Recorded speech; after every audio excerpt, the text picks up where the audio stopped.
Hosea was one of the marvelous prophets of Israel. He was married and had a beautiful wife, Gomer.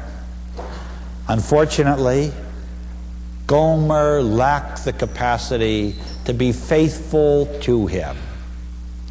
And even though she mothered 2 children, on several occasions she left Hosea, went off with other men, had what she thought would be a better life with them, only to be broken-hearted and broken in spirit. And then she would ask Hosea, "Can you take me back?" And he would say yes. And he did this time after time. And his friends and family said, "Get rid of her. She's no good. She never will be any good. How could you possibly take her back after she's humiliated you, after she has betrayed you, after she's been a disgrace to her children and your children? How could you possibly take her back?" And Hosea took his wounded marriage and made it into a prophetic image for the people of God. And he said, how often has Israel sinned against God? How often has Israel worshipped false gods? How often has Israel turned its back on the Creator to worship creatures? How often has Israel oppressed the poor, exploited the stranger, broke the commandments given to us by Moses? And yet each time, God has taken Israel back.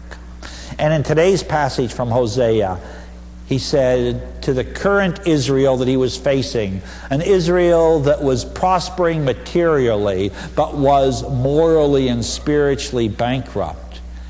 He said, God is going to lure you into the desert, is going to court you like a young virgin, and is going to win your heart back.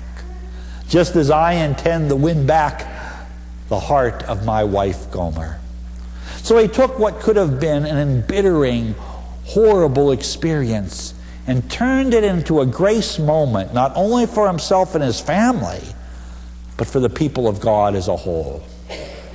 Now, every one of us here have been hurt, betrayed, let down by family, friends, neighbors, and strangers.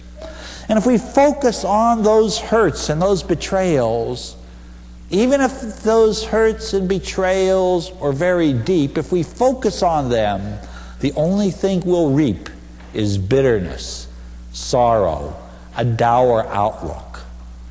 But once we're able to forgive from our heart, like God has forgiven us from the heart of His Son, we are set free. Even when the person that hurt us or betrayed us is not seeking forgiveness, would do it again. Even if it doesn't change anything in the person, it changes something in ourselves and sets us free. Free of the pain of bitterness, the pain of disappointment. Now, in today's second reading, Paul is writing to the Corinthians. And evidently some disciples of the Lord arrived in Corinth with maybe some letters of recommendation from some of the other apostles. And they said, hey, Paul didn't present us with any letters of recommendation. And he heard that and it sort of got under his skin. He said, well, I don't need a letter of recommendation. You're my living letter. Think of the way you were living before I and my companions came to Corinth and told you the story of Jesus. How were you living then? You were worshiping many gods and goddesses.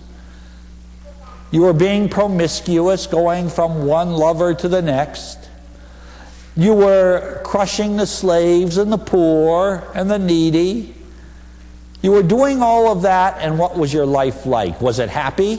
Was it fulfilled? The answer was no. Despite your material success, Despite your superficial spirituality of worshiping one creature after another, you were empty inside, you were broken.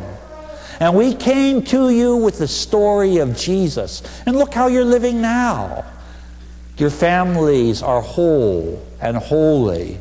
Your sexuality is sacred. Your care for your neighbor has grown. Your respect for the stranger is increased. You're walking lives of heroic dignity. And because of that, you become a living letter for all the world that, yes, Paul is an apostle of Jesus, a teller of the story of the Christ, one who is an instrument of grace to make this world a better place. You're the letter of recommendation that we need. Now, each of us have heard the story of Jesus over and over and over in our lives, but often we've resisted that story taking root in the depths of our heart. But each day is a new day, a new chance to make the story of Jesus our story and to show the world that Christ is alive today. And Christ has forgiven us for our sins over and over in the sacraments. Christ has forgiven us over and over for the failures that we have had in our lives. And if we begin to forgive over and over those in our neighborhoods, our families, our friends who have sinned against us, people will say, the living God of forgiveness is alive today, because that's the only explanation of why a person would forgive the unforgivable. Now, in today's gospel passage, Jesus is confronted by sincere individuals who say, religious people like the disciples of John fast. Religious people like the Pharisees, they fast. Your disciples don't fast. What's going on here? And Jesus immediately uses the image of a wedding feast. And he says, look, the biggest party we have here in Israel, the most joyous moment for us Jews, is when two people enter a life of holy matrimony. We have a big party. And we celebrate life because we know that out of this love will come the next generation of people who will be lovers of God. And unlike a funeral, a wedding is a time for rejoicing, for eating, for drinking, for having a good time, a celebration. He said, now I'm the bridegroom. I'm in the midst, and we're celebrating my physical presence. There'll come a time, though, when I will no longer be present. And my disciples at that time and that day will, in fact, fast and pray. And when is that day? It's today. We're about to start a penitential season of Lent. And it's time to take to heart that notion of fasting, not only according to the church's laws, but maybe in extra moments, extra ways. Often we've prayed, and we say, well, my prayers are never answered. And I say, well, have we prayed and fasted?